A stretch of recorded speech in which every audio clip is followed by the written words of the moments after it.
ზოგჯერ სიზმარი იმდენად მძაფრია, თუ კი ის ნეგატიურ შინაარსს ატარებს, საკმაოდ ძლიერი ნებისყოფის და არაცმურწმუნე ადამიანიც კი თავს უსუსუად გრძნობს. სიზმრიდან გამოყოლილი უსიამოვნო გრძნობა გვაიძულებს ერთ უცნაურ რიტუალს მიმართოთ. ონკანი გავხსნათ და სიზმარში ნანახი წყალს მოვუყოთ.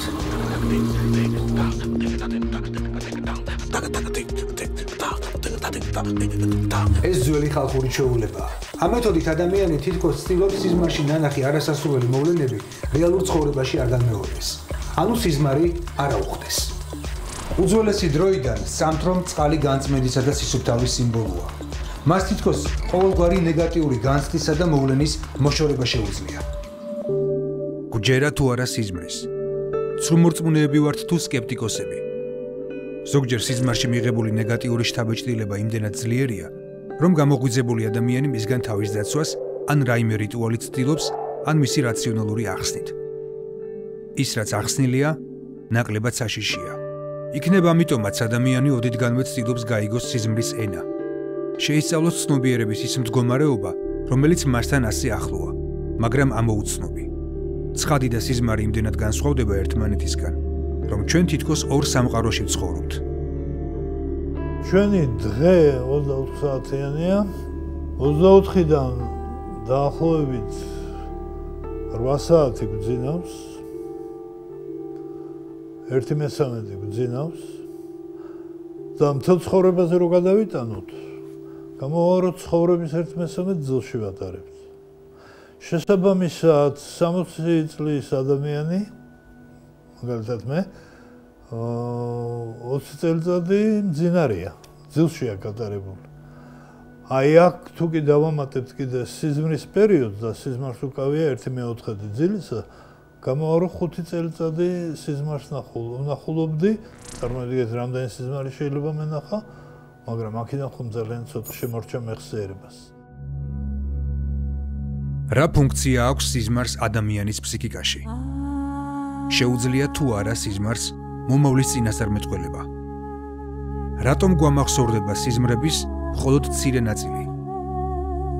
რამდენად შესაძლებელია ადამიანმა სიზმარში ალტერნატიული რეალობა შექმნას და მოვლენები საკუთარი სურვილისამებრ მართოს? ჩვენ საკმაოდ ბევრი რამ ვიცით გარესამყაროზე, ფიზიკის კანონებზე, კოსმოსზე. ვიცით, როგორ ვებრძოლოთ სხვადასხვა დაავადებას. შეგვიძლია შევქმნათ ურთულესი ტექნიკა. მაგრამ თავად ადამიანის გონება და ცნობიერება დღემდე შეუცნობელია. აი ცნობიერებაში და ტვინის მუშაობაში ყველაზე შეუცნობელი გახლავთ სიზმარი. ისე რომ ასე ყველაზე თუ ვიმსჯელებთ, ალბათ სიზმარის შეცნობის მერე პრაქტიკულად უცნობი ცოტა რამ დარჩება იქიდან, რაც დღეისთვისაა ცნობილი.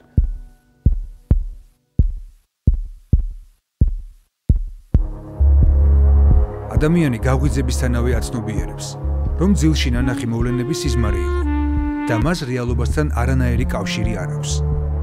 თუმცა თავიდან ასე არ იყო. პირველყოფილ ადამიანს სიზმრის რეალობიდან გამიჯვნა არ შეეძლო. იგი სიზმარში ნანახს რეალობად აღიქონდა. გაღვიძების შემდეგ იხსენებდა, რომ ფრენით მოიარა მთები, ტყეები, სხვები. ნახა უცხო ადამიანები. მისთვის სიზმარში ნანახიც და ცხადში განცდილი მოვლენებიც ერთნაირად რეალური იყო. ღამე, როდესაც დაიძინებდა და ამ რაღაც რეალურ ხატებს ნახავდა, რასაც დღეს სიზმარს ვეძახით, და შემოbrunდებოდა, გვერდით ყოფები ეუბნებოდნენ, რომ მისი სხეული არსად არ წასულა. სხეული არსად არ წასულა, მას რა მიმოგზაურა იმ ქვეყნებსა თუ იმ ადამიანებთან, რომლებიც მან ნახა. აი აქ თქვა პირველად კაცობრიობამ, რომ იმოგზაურა სულმა. და სულის ცნება პრაქტიკულად მიეწება იმ არქაულ ცნობიერებაში სიზმრის ცნებას. და ყველა ის გამოვლინებები, რაც სიზმარში ხდებოდა, ყველა ის სასწაულები, რაც სიზმარში ხდებოდა, მიეწერა სულს. სწორედ სიზმარი გახდა პირველი ხიდი სულიერსა და მატერიალურ სამყაროებს შორის. პირველყოფილი ადამიანი თანდათან მიხვდა, რომ სიზმარში ხდებოდა ის, რაც ფიზიკური სამყაროს კანონებს არ ემორჩილებოდა. მისთვის სიზმარი სასწაული იყო, რომელიც უძველეს რელიგიურ წარმოდგენებს დაედო საფუძვლად. და ითვლებოდა, რომ სიზმარში სულები და პირველყოფილი რელიგიური ფორმა გახლავთ ანიმიზმი, რომელსაც მიეჩნდა, რომ სიზმარში ადამიანში ან შემოდის სხვა სული, ოროტისული, კეთილისული და შემდეგ, ან თვითონ ადამიანის სული მოგზაურობს სულთა სამყაროში, ფიზიკურ სამყაროში და სხვადასხვა ადგილას. და აი ასეთი სულისა და სხეულის ერთმანეთისგან გათიშვის შედეგი იყო სიზმარი მათთვის.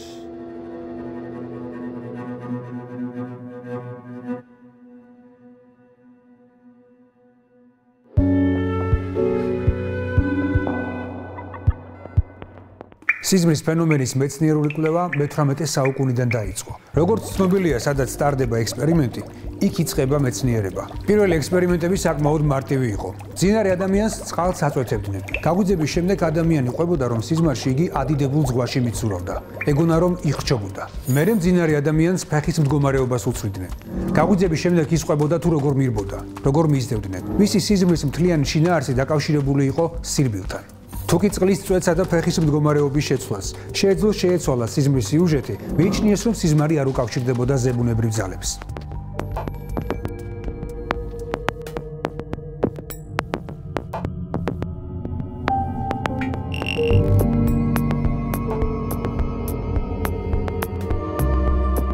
მიდგომა გაჩნდა, რომ სიზმარი შეიძლება ექსპერიმენტულად შევისწავლოთ და ეს არ არის რაღაც ზებუნებრივი ძალების გამოვლენა, აი ეს ძირითადი შედეგი ჰქონდა ამ ექსპერიმენტებს. ანუ ექსპერიმენტმა, როგორც შედეგიანმა ექსპერიმენტმა, რომ რაღაც შეცვალეს, უკვე ანახა, რომ აქ მეცნიერული ინსტრუმენტით შეიძლება შესვლა.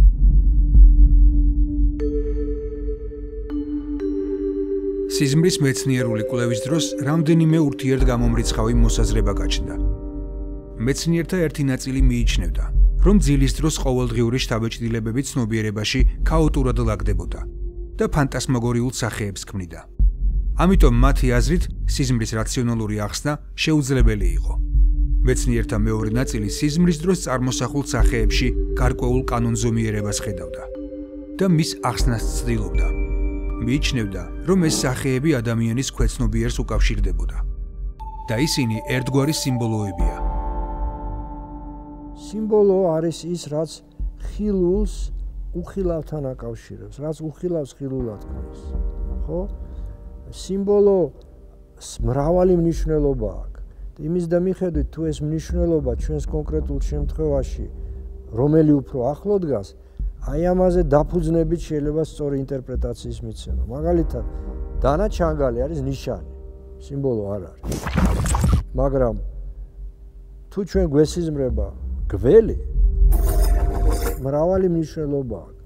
გარდასახვის, რა ქვია, მიწაზე ხოხვის, უკიდურესი მატერიალიზმის სიმბოლო, ხო? შემდეგ სიბრძნის, მედიცინის, ფალოსის და ასე შემდეგ. გააჩნია ვის ესიზმრება.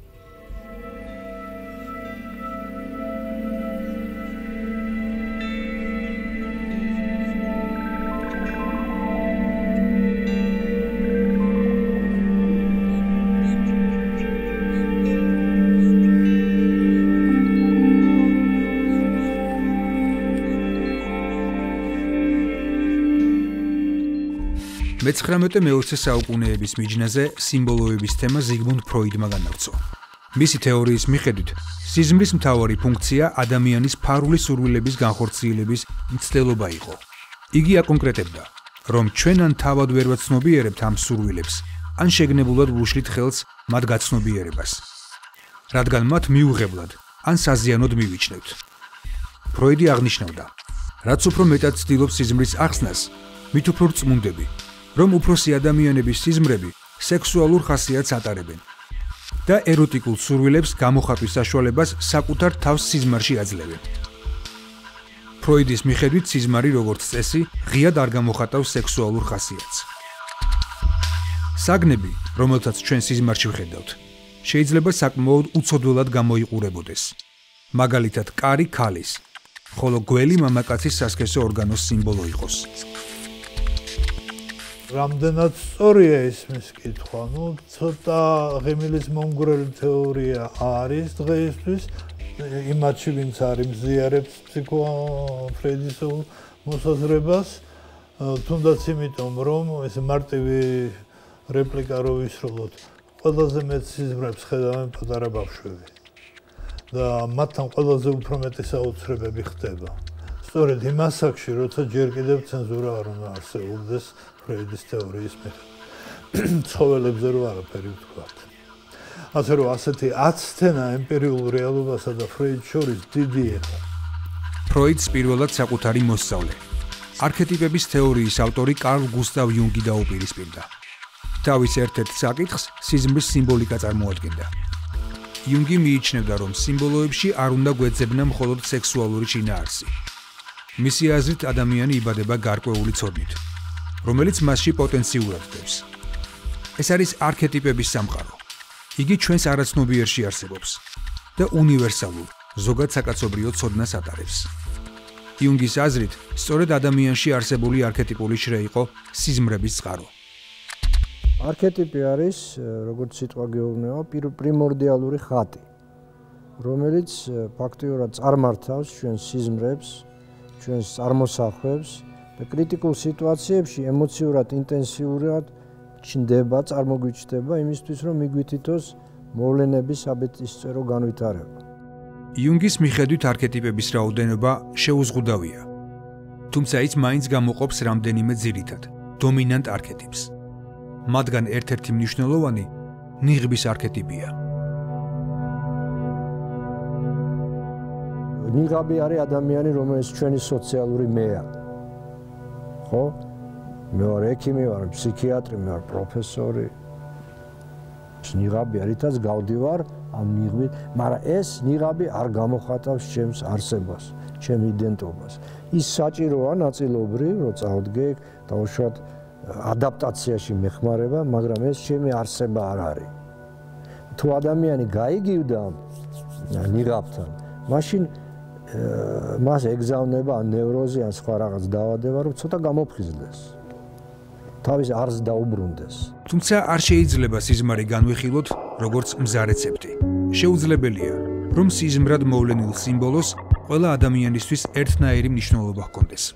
თვითონ ეს ზოგადი ერთმნიშვნელოვანი არ არის, სიმბოლური, ანუ ეს ზოგადი უნდა გადმოითარგმნოს კონკრეტული ადამიანის, ვისაც ეს სიზმრება, ცხოვრებისეულ კონტექსტში და ეს ადამიანი დაუშვათ თუ არის დაუშვათ 17 წლის ქალიშვილი, რომელიც გათხოვებაზე ფიქრობს და მას ესიზმრება გველი. სულ სხვა ეროტიული კონნოტაცია უფროა, ვიდრე 60 წლის ადამიანი, რომელიც მიაღწია კარიერას და ეხლა ახალი კარიერის დაწყებაზე ფიქრობს. მაშინ ის გველი იქნება გარდასახვის სიმბოლო. რომ შენ სწორი ხარ, შენ იწყებ ახალ ცხოვრებას, შენ კანს იცვლი, და გველი კანს იცვლის.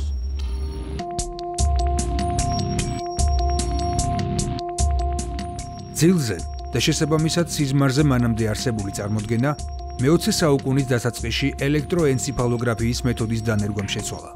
მეცნიერებს საშუალება მიეცათ გაიგოთ, თუ რა ფიზიოლოგიური პროცესები მიმდინარეობს ადამიანის გონებაში ძილის დროს. ფიზიოლოგიური კვლევები დაიწყო მხოლოდ მე-20 საუკუნის 20-იანი წლებიდან, როდესაც პირველად ჩაინერგა ცხოველების თავის ტვინში ელექტროდები და პირველად მოხდა რეგისტრაცია თავის ტვინის ელექტრული აქტივობის.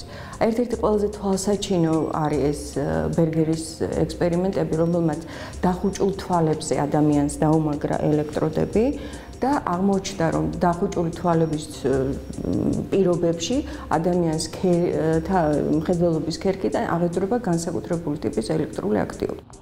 ამ ექსპერიმენტამდე მეცნიერები ვარაუდობდნენ, რომ ტვინი მხოლოდ ღვიძლის პერიოდში იყო აქტიური. თუმცა დაკვირვებებმა აჩვენა, რომ დაძინებიდან 90 წუთის შემდეგ იწყება ტვინის რამდენიმე წუთიანი ინტენსიური აქტივობა, რომელიც ძილის დროს რამდენჯერმე მეორდება. ამ დროს გაღვიძებული ადამიანების 95%-ს სიზმრად ნანახი ახსოვდა. ამ ფაზას ელექტრული აქტივობის სიხშირის გამო სწრაფი ძილი უწოდეს. სწრაფი ძილის ფაზის ერთ-ერთი დამახასიათებელი ნიშანი თვალის კაკლის სწრაფი მოძრაობაა. ამ ფაზაში თვალები თითქოს ობიექტის გადაადგილებას აპირდებიან. გახშირებულია სუნთქვა, გულისცემა, დუნდება კუნთები. ადამიანებს ძირითადად სწრაფი ძილის ფაზაში. გაღვიძებამდე ცოტა ხნით ადრე ნანახი სიზმრები ამახსოვრდებათ.